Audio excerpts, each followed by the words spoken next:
How to renew your ID in California online. Google search Renew California ID online and click on the first website that pops up right here.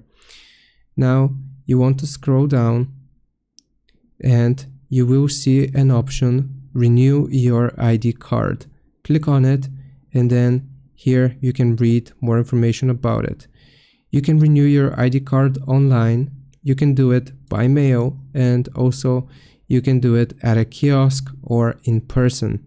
Now let's try to do this online. You will click on Renew Your ID online and here if you are age 70 plus and renewing your driver's license, you might not need to take a test. Check your renewal notice. That does not apply to us. We are doing an ID. So here you want to scroll down until you see the option for renew and you want to click on renew driver's license /ID, and then from the left hand side you will click on renew ID yet again. And how this is going to work: first you will need to sign into your MyDMV account. If you don't have an account, you will need to create one. Afterwards you will pay the fee, the renewal ID renewal fee.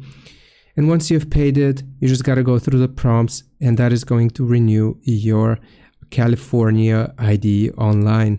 I hope this helps. Leave a like and subscribe. I'll see you next time.